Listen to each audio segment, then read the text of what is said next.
Howdy folks, Moose Peterson here. Some of my black and white images that have appeared on the blog lately have brought in a lot of emails. Main question is, how do I do black and white? Well, let's talk about that briefly, see if I can help you, because it's an incredibly romantic, beautiful medium of photography that I love to encourage more folks to get involved in. Just keep in mind that black and white, those are colors. For some reason, people seem to think that black and white means it has no color. There is color, just not a full palette of colors that you're used to from the rainbow. Here's a photograph of Half Dome taken from Glacier Point with a D3 with the 24 to 70 lens. Now, when it comes to pre-visualizing black and white, I don't use any tricks or filters or anything like that. I've been doing it for 30 years, so it kind of just comes natural at this point. I look at tonalities. So, for example, Half Dome itself, see how it's brighter in the frame? I know what's going to happen to that. This rainstorm that's way back here on the Sierra Crest, I know what's going to happen to that when it comes to the black and white conversion. My home was technically back here. I know what's going to happen to it, both with the storm and the black and white. But more importantly, it's these clouds and the way they draw down towards Half Dome that got my attention, and the reason why I framed the shot that I did. Now here's the way that I do black and white. Now there is a gazillion different ways of doing black and white. To me, they're all quite valid. They all quite work just fine. This is the way I do it because it's fast and clean and simple. We have a lot of print sales. Most of them are black and white. So for whatever reason, the method I'm using seems to, when it comes to marketplace, trigger people's wallets and heartstrings. So the first thing I'm going to do, and just because I know I'm going to start breaking some things, that's just the way I'm going to work. I'm going to go to Define 2.0. No matter what the camera, I'm going to sit there and it's going to automatically, it's set up to automatically apply the profiles. And you can look down here at the preview, the before and the after. You can see there's noise that I'm going to sit here and remove. I want the sky, which is the principal portion of this photograph, to be as smooth as possible. I don't want the clouds to look grainy or anything else, so that's why I'm applying the noise reduction first. And Define 2.0 does a great job. It's that simple. I just have to click, and there we go. Now from there, I'm going to go into the way I do black and white, Nik Silver Effect Pro. It's real simple. It's quite visual. I'm not doing anything by the numbers. I'm doing strictly by visuals. Now, Silver Effect Pro has all of these here. In case you're not familiar with what happens in the black and white conversion, you have all these that you can click on and sit there and see what they look like for the presets and then tweak them. This is basically how I do it. I'm going to look at the photograph. First thing I'm going to do is go to the structure slider. And the structure, you can see, is basically giving me more definition of the clouds. Okay, hold down the space bar. You can see the before and the after.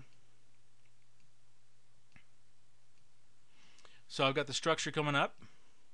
Next I'm going to do is work on the contrast. See what happens with Half Dome and these clouds as I change the contrast. This is going darker, which is fine. And this line coming down to Half Dome is becoming more dominant. I'll go back to the other side, come back, dial in the contrast again. So you can start seeing some of the things that I was seeing in the viewfinder. This pattern of clouds going up. And then we have brightness.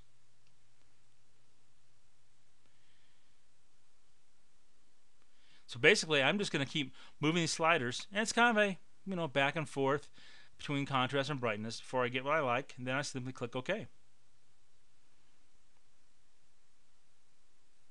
And once it takes effect, basically that's it. It's converted to black and white. Now I might come in and do some finishing touches, but that's basically it. So for example, I can see I've got little spots here of sensor noise, or dust I should say. So I'm just bringing in the healing brush, get rid of those, because they'll bug the crap out of me till they're gone.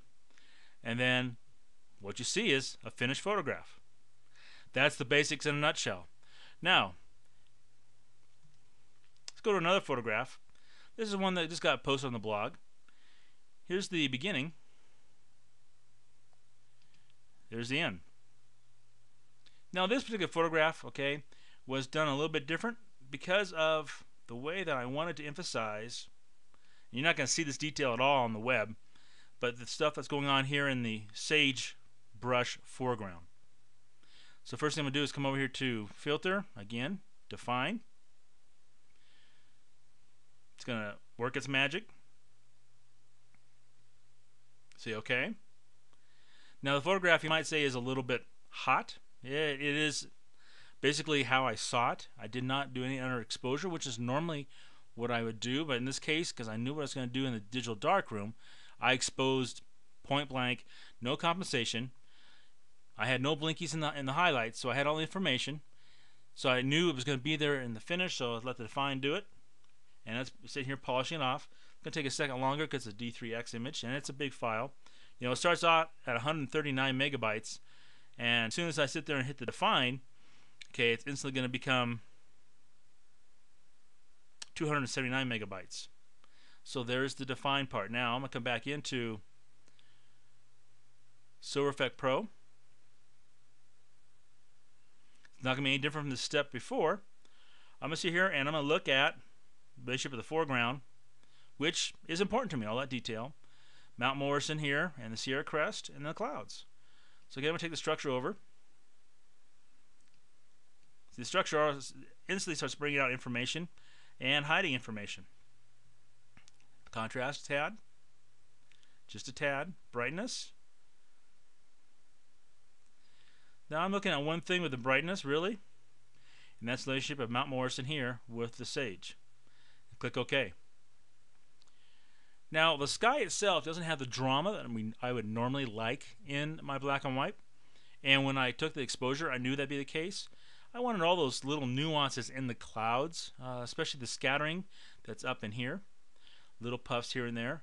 Some of it's going to get lost, some of it's going to be emphasized. Okay, so here comes the black and white. Now I need to finish that. Basically, this is too bright. I want the eye to be forced back down into Mount Morrison and the foreground. To force the eye down, I need to make the sky darker. I'm going to come over to Automate, next select Tools. I'm going to go over to Split Grad, Neutral Density.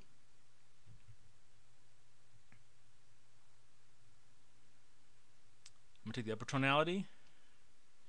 Why am I using this method? I have really come to like the way the math is in the Color Efex Pro Split Grad.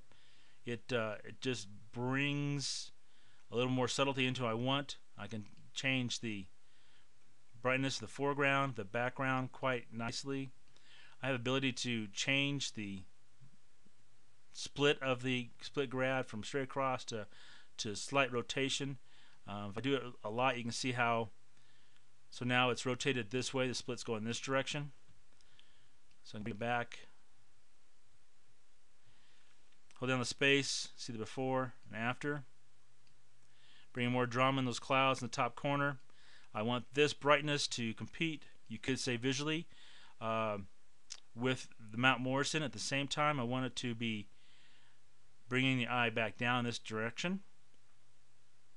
And that's basically it. That's how I finish my black and white photographs. It's more graphic. We need to use more of the visual content to steer the eye through the photograph. But hopefully it helps. Just buy Silver Effect Pro. It's real simple, and then just click and have fun. Thanks for coming by.